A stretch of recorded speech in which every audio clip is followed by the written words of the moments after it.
नमस्कार विद्यार्थी मित्रांनो. तर आजचा हा प्रश्न बघा आणि या प्रश्नाला आपण शॉर्ट मेथडने कसं सोडवू शकतो ते बघूया. तर बघा प्रश्नात काय म्हटले आहे, एका समितीतील 2/3 सदस्य स्त्रिया आहेत. पुरुष सदस्यापैकी 1/4 विवाहित आहेत. पुरुषांपैकी 9 अविवाहित आहेत. तर त्या समितीतील सदस्यांची एकूण संख्या किती? तर बघा आपल्याला एकूण सदस्यांची संख्या विचारली तर आपण मांडणी करून घेऊ.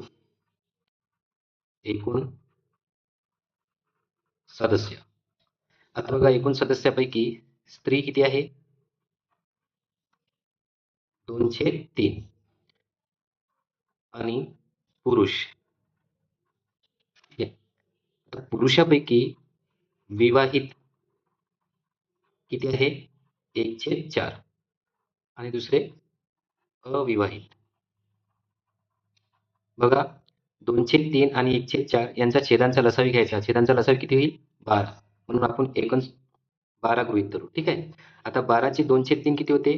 3 चौक 12, 4 दुनी 8. म्हणजे 12 पैकी 8 स्त्रिया असतील तर पुरुष किती असतील मग? 12 मधून 8 गेले तर पुरुष 4.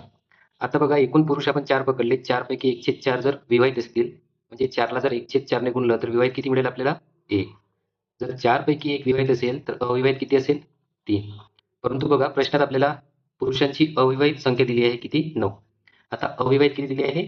9. 9 पुरुष. बघा आता ही 3ची किती पट झाली? 3 पट. आणि आपल्याला प्रश्न काय विचारला? एकूण सदस्यांची संख्या. तर एकूण सदस्य आपण किती मानले होते? 12. याची 3 पट घेतली तर याची सुद्धा 3 पट घ्यायची. म्हणजे 12 गुणिले 3 36 सदस्य असतील. किती? 36 सदस्य. म्हणून या प्रश्नाचे बरोबर उत्तर काय आहे? पर्याय क्रमांक 3. जर तुम्हाला एकूण स्त्रिया विचारल्या असते तर याची 3 पट घेतली असती. म्हणजे किती झाल्या असत्या? 24 स्त्रिया. जर तुम्हाला एकूण पुरुष विचारले असते तर याला 3 पट केले असते. म्हणजे एकूण पुरुष किती झाले असते? 12 पुरुष.